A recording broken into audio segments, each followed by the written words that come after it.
Recebeu a imagem? Então, deixa na tela porque é o esquema do que a gente tem que falar. Você já tá gravando? Já, claro. Eu tava cantando! Tem que começar assim, na porrada. Caraca, eu tava cantando! Ah, nem deu pra ouvir. Canta de novo. Não! Tá bom, começar direito. Bom dia, boa tarde, boa noite, querido ouvinte. Somos nós de novo, Aline e... Carol. Fala alto. Carol. E para mais uma resenha do Desafio Literário 2003. Mês de setembro, tema autores portugueses contemporâneos. Começa aqui? Calma, não começa a fazer... Não, a gente apresenta, se apresenta de primeiro a Eu tô parada. perguntando se começa aqui. Ah, são várias colunas, a gente lê na ordem que quiser. Tudo bem. Então, autores portugueses contemporâneos, como eu gosto de fazer com Carol, escolhemos o mesmo livro. Eu não ia botar ela para ler José Saramago, porque... disfarça. Essa de Queiroz, melhor ainda. Ai, meu Deus. Ainda não. Mas você tem que ler essa de Queiroz antes de ler Machado de Assis. Não pode pausar, não? É que eu tenho que falar uma coisa. Não. É que as pessoas estão reclamando que vai ter Dom Quixote no próximo bimestre, certo? Aham. A gente teve Dom Quixote ano passado, lembra? Ano retrasado. Alguma coisa assim. Foi. E todo mundo tem ainda. Então tô reclamando que tem gente que você vai vendo se vai comprar. Não, a gente vai estar perguntando pra professora. Você já perguntou no início do ano, eu falei pra você perguntar. E ela disse que servia a edição que vocês tinham antes. Também estão pedindo. Durma-se com barulho desse. A escola dela passou uma adaptação infanto-juvenil de Dom Quixote pra 5ª série e pra 7ª. Os mesmos alunos que fizeram a 5ª série, agora na 7ª série vão ler uma outra adaptação infanto-juvenil de Dom Quixote. Também preciso do link que você baixou a Nova Califórnia. Que tem amigo meu pedindo, eu esqueci que tá gravando, tá ligado? Mas tudo bem, porque o livro de setembro, Dona Aline baixou do Google Books e pagou R$16 no cartão de crédito. Olha só! O preço de um livro numa resenha, isso não é bonito. É porque todo mundo sabe que eu baixo tudo mesmo, então, mas isso eu finalmente comprei um livro, tá vendo? A pirataria não destrói a indústria, ao contrário, fortalece a indústria. Onde é que eu ia arranjar um livro infanto-juvenil português? No mesmo lugar? Na biblioteca. Coisa nenhuma. De jeito nenhum. Deus. Mas tudo bem, vamos continuar, porque depois dessa Eu paguei R$16. Pelo amor de Deus. Fico falando que eu baixo, mas eu também compro muito livro, tá? Eles vão denunciar pra polícia? Ó, que denuncia. Mas o meu exemplar de Alice Vieira, eu tenho a nota fiscal. Alice Vieira, autora escolhida, como eu disse, eu gosto de fazer Carol, então eu procurei um infanto-juvenil, fui pesquisar no Google, esqueci, a Anta aqui esqueceu de fazer a configuração da pesquisa para pesquisar em páginas de Portugal, então o default é páginas do Brasil. Autor português, vem essa de Queiroz, José Saramago, Fernando Pessoa, os outros 500 pseudônimos de Fernando Pessoa. Sim. Gente, isso não quero. Walter Hugo, mãe. E aquele outro, Mia Couto, que não são portugueses. Engraçado. Quer dizer, o Mia Couto não é português, o mãe eu não sei. Então, encontrei Alice Vieira, escritora de infanto-juvenil portuguesa. Muito bom. Não pesquisei, aliás, pesquisei a história dela, não achei nada, então eu vou falar o que eu sei. Deu pra perceber. É como se fosse uma Ana Maria Machado, se bem que uma temática mais... Uma Ruth Rocha também, só que mais puxado para adolescência e uma temática mais densa, sabe? Apesar de ser um livro juvenil, é um livro que respeita profundamente a inteligência Mas a Vera não do parece leitor. meio esquizofrênica? Oi? A Vera, porque ela meio que não bate muito bem na cabeça. Eu acho. Olha, o livro conta vamos falar do a livro, formação da personalidade da Vera. Ela não é esquizofrênica, nem ela não bate muito bem da cabeça. A situação psicológica da Vera é reflexo da vida dela. A vida dela não é uma das melhores. Não. É a primeira coluna aí do nosso. Bota o celular em pé, tá? Não tá aparecendo a coluna toda. Aí, ó, enredo, a coluna de enredo. É um livro que tem 2 camadas de enredo. Isso é interessante, que eu consigo entender muito bem. O último livro que eu li é horrível, porque muda de foco narrativo de pessoa e é muito ruim. Mas isso aqui dá pra perceber quando que ela tá falando de uma situação e quando ela tá falando de outra. Mas o foco narrativo do livro que você leu, a situação é a mesma, né? Você troca o personagem. De vez em quando, às vezes a pessoa tá em outro lugar de Nova York. Mas no mesmo no mesmo espaço-tempo. Sim. Isso. Em O Casamento de Minha Mãe, não. O título do livro, O Casamento de Minha Mãe, é porque durante quase todo o livro, na camada tempo presente, a Vera está no casamento da mãe dela. Isso é muito legal. E ela vai trazendo lembranças, ela vai relembrando ela vai do passado dela. como ela chegou até ali.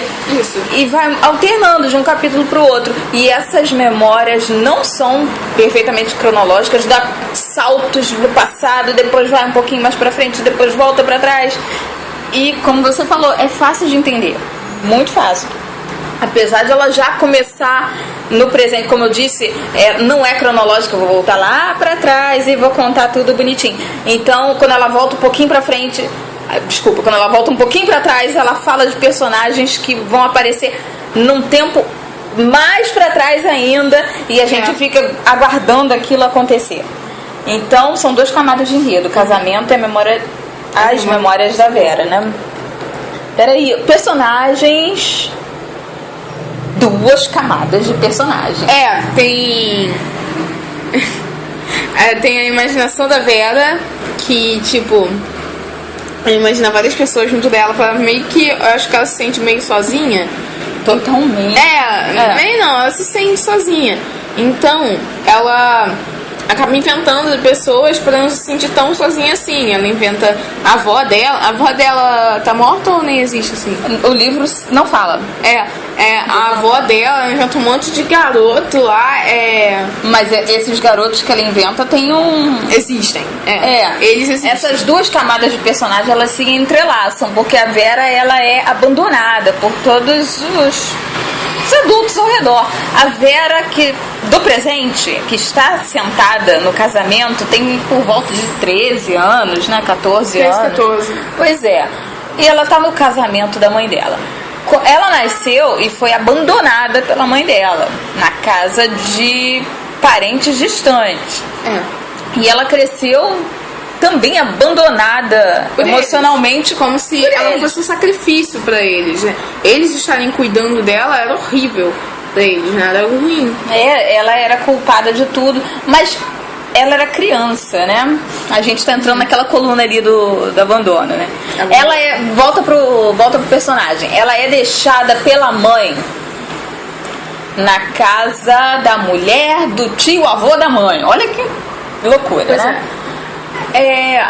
Uma família portuguesa super tradicional, super católica, super o quê? A tia dela, como é que é o nome da tia dela? Sabe o que eu me esqueci? Maravilhoso. Dona Nós lemos o livro há 2 semanas, tá? Você quer que eu pegue o livro agora? Quero. Não tá no meu celular, não tá. Eu fui pegar ele, parecia que ele tava desligado. Olha o celular, não desliga o celular também não. E ele desligou? Esqueci o nome da tia distante, cara. Primeiro livro da estante. Vai. Mas aqui. Essa é a última página.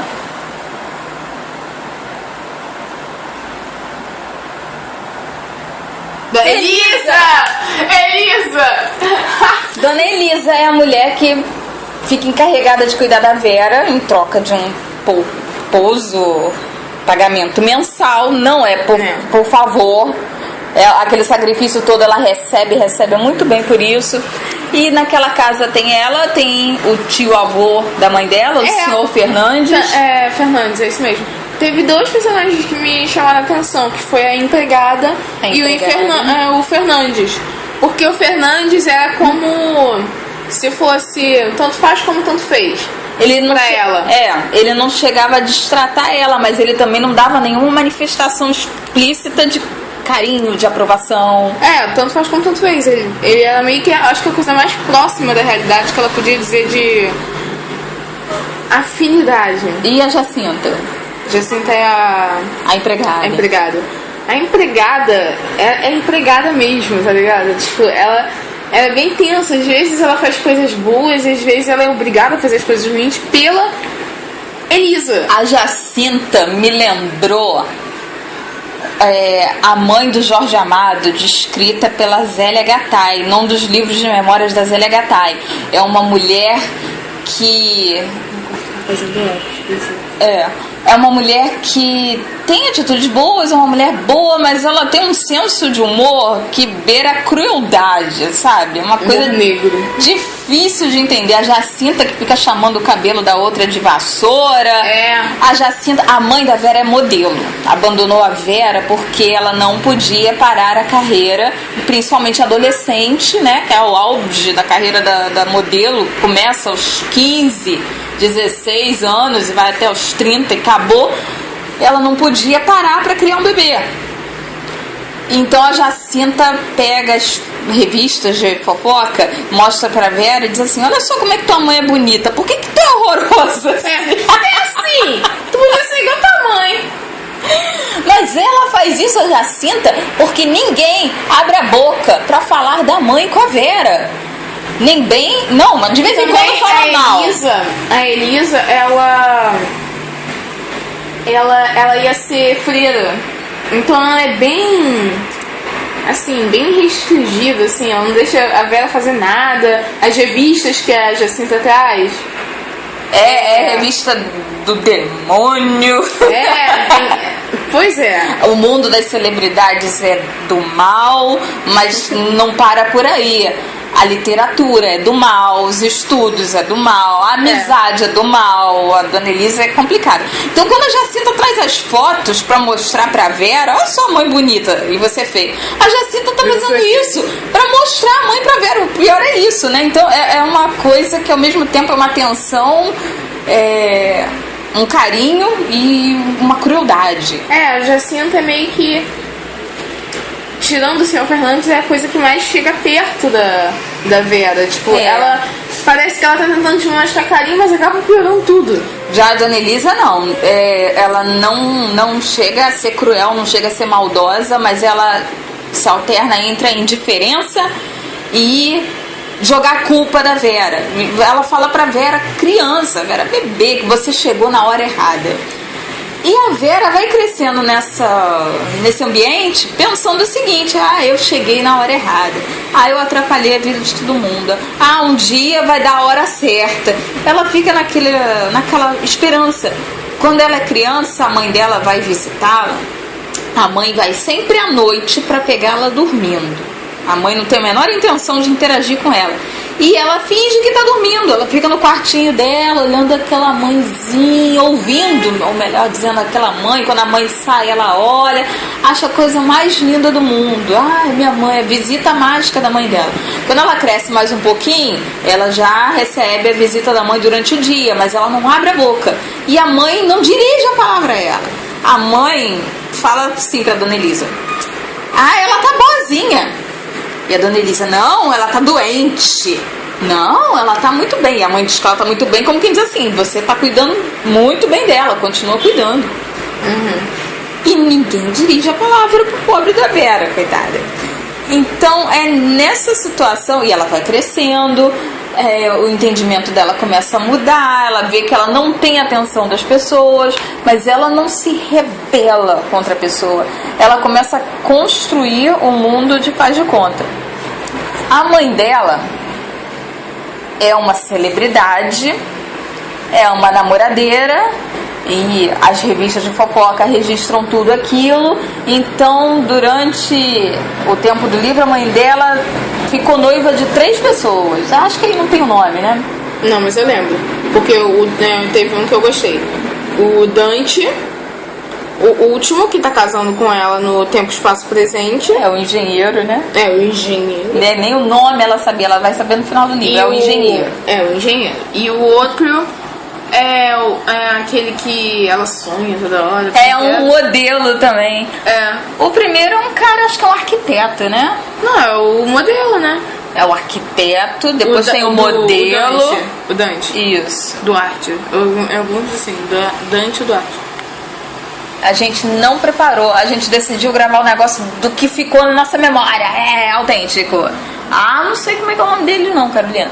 Tem o arquiteto, que é o primeiro, e que não dá certo, porque a mãe é uma celebridade e vai continuar com essa vida.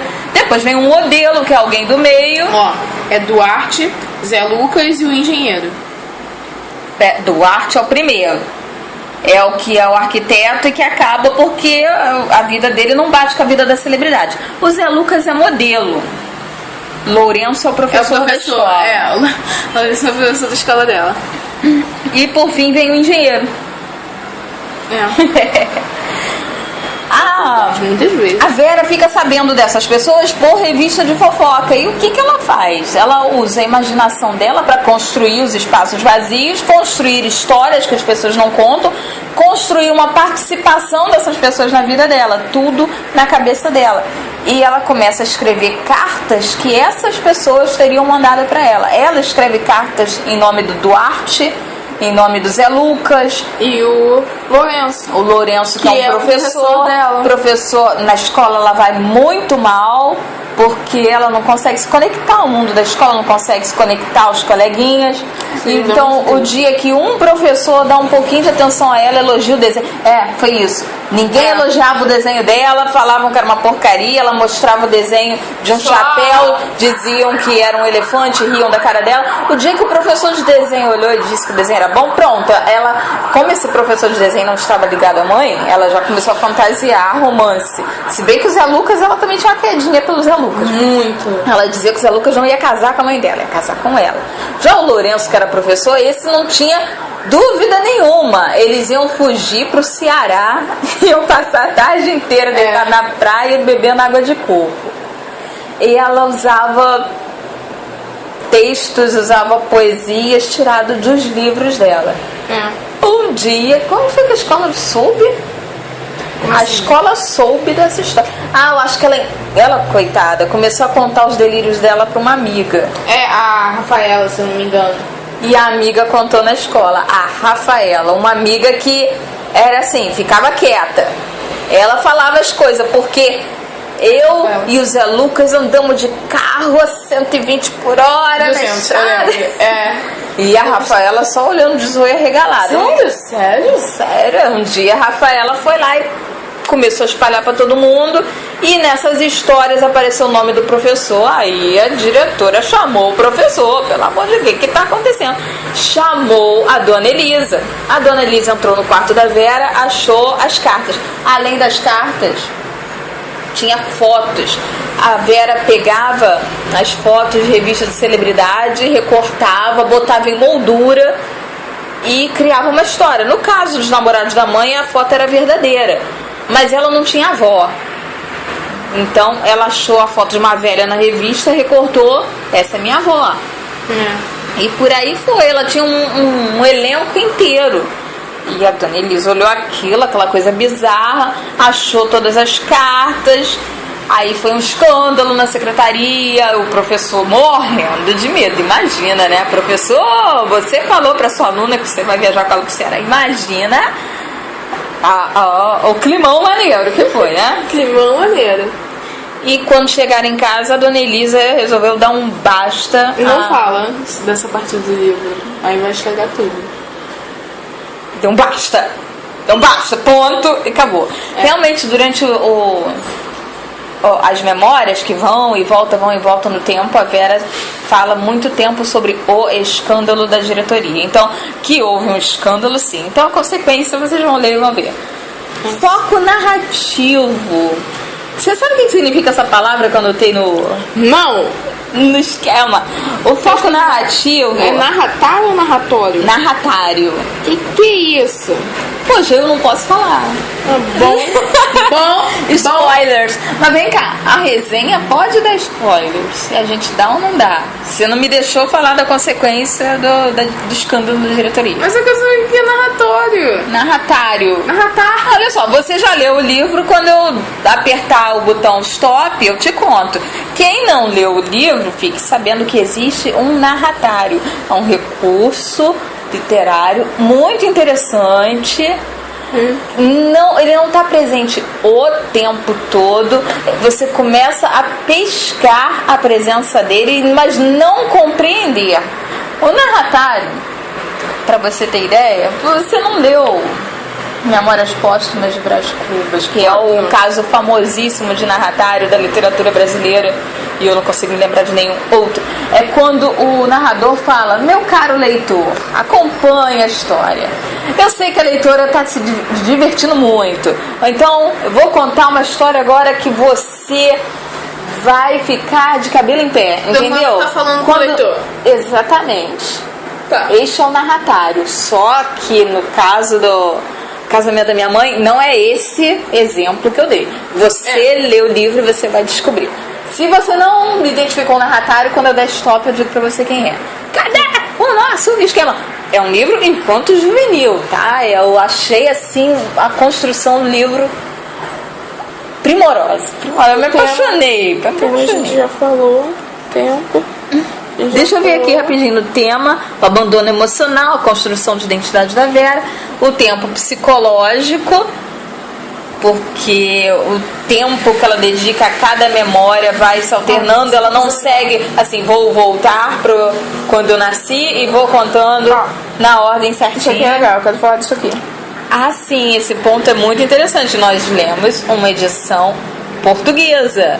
Então, separei pontos sobre a linguagem. O livro está escrito em língua portuguesa, variedade geográfica lusitana. O que você tem a falar do seu primeiro livro escrito em português de Portugal? Que é legal, porque, tipo, é diferente, mas você consegue entender.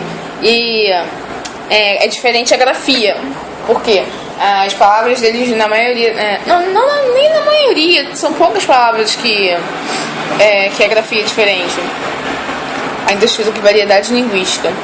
Você acha que consegue? A variedade linguística, a grafia diferente é aquele C mudo, P mudo que eles usam, que eu achava que a reforma ortográfica tinha acabado. Eu não sei qual é essa situação, porque a gente estuda muito as alterações no português brasileiro, mas lá do outro lado do Atlântico também, e eu li em algumas fontes de que a reforma ortográfica é mais traumática para eles do que foi...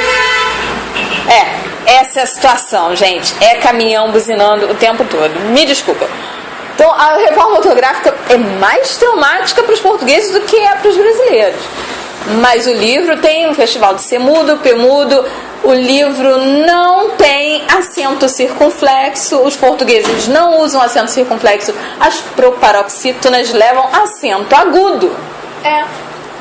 Mas nada que atrapalhe. Já nessa parte de variedade linguística, aí é a escolha do vocabulário. A escolha não é uma questão de escolha. Eu falo celular e um português fala telemóvel. Não é bem uma questão de escolha, é uma questão do hábito. Da palavra que está em uso no local onde você mora. A amiga portuguesa, só que como ela está acostumada, onde a gente fala assim, ela está mais acostumada com brasileiros, ela fala brasileiro mesmo. Tipo, ela fala com um jeito um tipo, tipo, pra falar com ela, tipo, Portugal é bem diferente. Às vezes ela falava rapariga e eu ficava ofendida. Aí ela falou: não, cara, rapariga é menina aí, que você vai querer roubar. Foi bem legal. Quando aparece um português na página, na comunidade Nosso Português, é a nossa língua do Google Plus, aparece um português lá comentando. eu procuro as palavras do português lusitano que eu conheço para falar com ele. Eu troco o celular por telemóvel, eu troco tela por ecrã, fish, que é legal, fish, ou então giro. Isso é muito giro. Esse livro é muito giro. É muito. Esse livro é muito giro. Mas assim, eu acho muito legal. Não é... Assim, telemóvel eu uso de vez em quando, não só com português, eu boto mesmo. Porque são palavras que nos pertencem também, nós falamos português. Da mesma forma que eles também podem e usam palavras importadas do Brasil, da mesma forma que é estranho aqui para nós, lá para eles também deve ser estranho, mas a gente sabe que culturalmente, né, o Brasil tem uma presença em Portugal maior do que Portugal tem aqui, por causa das nossas maravilhosas, entre aspas, telenovelas. Maravilhosas. A situação da música eu não sei, mas a telenovela passa muito lá. E a gente acaba exportando modismos idiomáticos. Uma coisa que eu espero que a gente não exporte para eles é a colocação pronominal brasileira. Nós temos as nossas regras. Isso. Assim, Carolina, me empresta o celular. Você não acha que eles devem conhecer isso, não? Não, eu acho. Mas não falam mesmo. Não, eles não falam assim. Empresta-me o telemóvel. Eu sei que eles não falam assim. Conjugam no imperativo, colocam o verbo onde o verbo tem... O verbo não, perdão, o pronome onde o pronome tem que dar. Primeiro, Portugal não tem toda a colônia. Segundo, nós somos a maior colônia deles. Terceiro, nós somos mais ricos que eles. Vai dar problema. Então a gente deveria, não, se eles ensinassem... Não, você quer que eles façam a nossa colocação pronominal? Eu tô falando, se pode mandar uma colocação de vocês pra gente, e a gente mandasse elas e eles assentassem, qual é o problema? Eles não vão... Primeiro que abre a nossa gramática do português brasileiro, gramática da língua portuguesa no Brasil, em qualquer gramática, tirando aquelas que têm a pegada linguística, todas elas descrevem a colocação pronominal lusitana. Isso, se algum português ouvir, vocês que acham que nós falamos mal, vocês imaginam o que é uma pessoa estudar a gramática, um texto de um jeito, e você pisa pra fora da sala de aula e fala-se de outro. Detalhe, fala-se de outro jeito, independente do seu grau de instrução, do seu nível social. Nós não começamos a frase com o verbo e depois tracinho, o pronome, nem a pau. Nem a pau.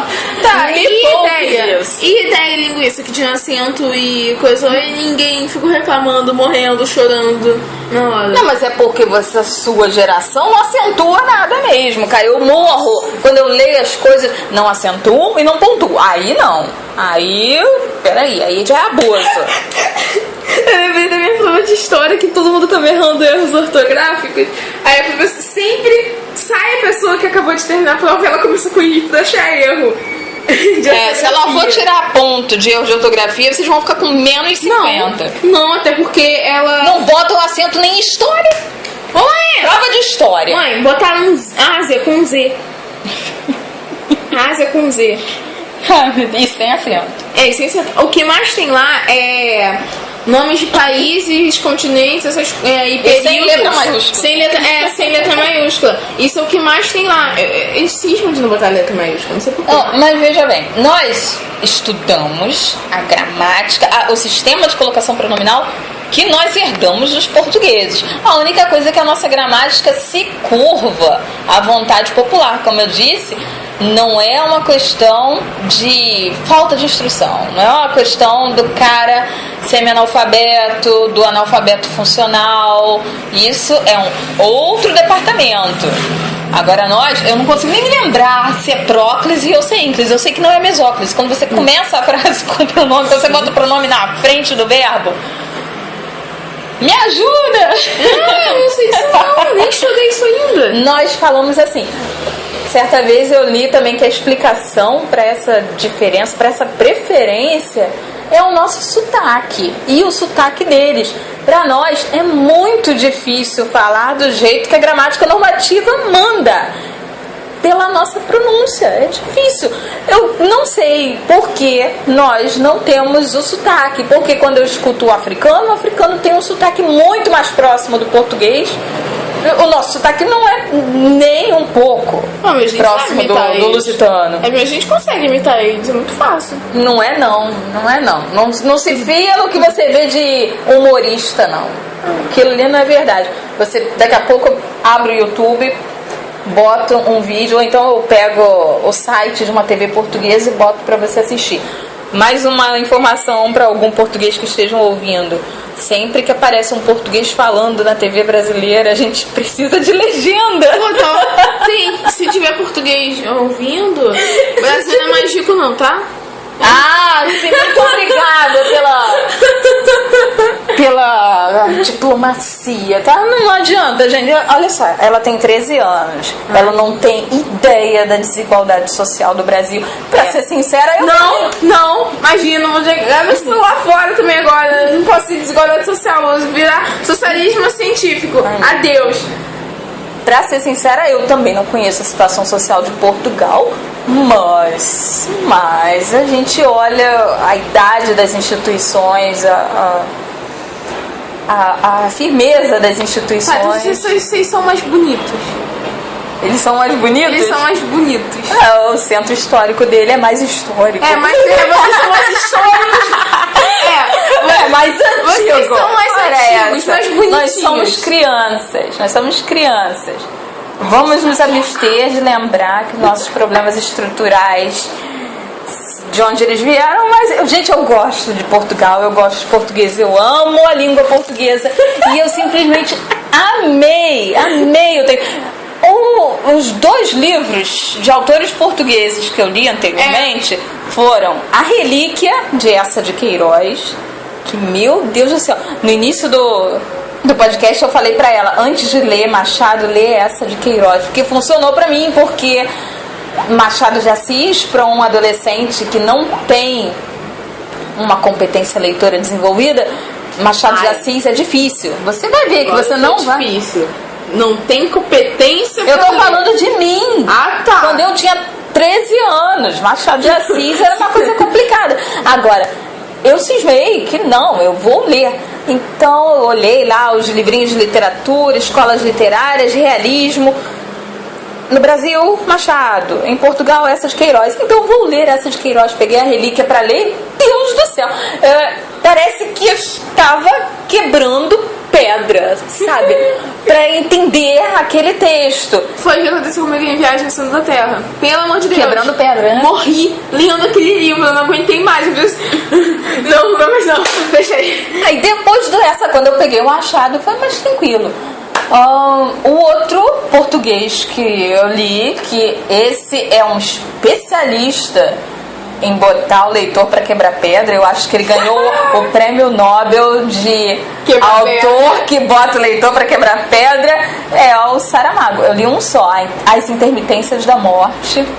Amei, gostei Mas muito. O primeiro livro que eu li em português é muito maneiro. Esse da Vera é muito... Esse livro é pra muito mim, bom. a leitura foi tranquila. Não quebrei pedra, não. Foi maravilhoso pra mim. Esse livro foi muito bom. Foi muito bom. O texto eu achei bonito. Eu achei elegante. Eu achei muito triste. Eu achei triste. Você achou triste? Eu achei muito triste. Me deprimiu. Esse livro conseguiu me deprimir. Mas olha só, você não achou que no final, tudo bem, não, que, então, assim, vamos botar a curva do climão, vai descendo, então, mas no final ela não dá uma pontada pra cima. Eu tava esperando a parte da opinião pra falar isso. No final é muito bom.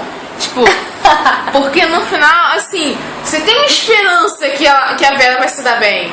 Agora é colocado de uma maneira bem sutil, tá? Não foi uma coisa assim. Eu até achei que. Final de Harry Potter. Eu até achei que. Pois é. Depois de todo o fim do mundo, agora vamos formar uma família. E vamos jogar a farinha fora! Jogar. Tá, para com isso. Então, eu até achei que parecia que foi uma preocupação didática da autora de depois de jogar você lá no fundo do poço, no fundo do poço mostrar que tem subida. Pois é. Mas ela fez isso sutilmente, ela não forçou a barra, não. É. Foi muito bonito. Eu fiquei apaixonada pelo livro. Fiquei apaixonada. O que mais? Eu vou falar do espaço. O livro se passa em Lisboa, não é? Lisboa, né? Acho que é a cidade mais conhecida de Portugal. Acho que é mais óbvio, ela não ia botar em uma cidade estranha. Não é isso. A Vera não. A autora. Como é que é o nome da autora? Eu esqueci. A gente falou milhões de vezes o nome dela. Porcaria. Tem que coisar aqui agora. Entra, meu filho. Alice Vieira? Alice Vieira. Alice deve ser de Lisboa. O autor, ele vai ambientar a sua história no seu lugar, né? Então, não é porque Lisboa é a mais famosa. É porque provavelmente ela é de lá. Ela podia ser de Trás-os-Montes. É isso? O nome da outra cidade portuguesa que eu conheço. Desculpa, mas a cidade portuguesa, a única coisa que me vem à cabeça é Lisboa. Mais nada. Português, se você falar na minha frente Portugal, eu vou levar Lisboa. Só isso. Então outra atividade para quando a gente acabar a resenha, além de você assistir TV portuguesa, vamos ao Google Maps. Vai dizer que se vier qualquer outro país perguntar Brasil, Rio de Janeiro?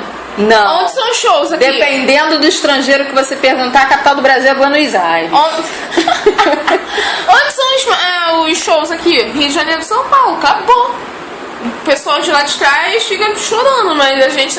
Gente, ela tem 13 anos e ela mora no Rio de Janeiro, capital, uma das megalópolis brasileiras. Então, ela sofre da mesma ignorância geográfica de qualquer habitante de uma megalópole.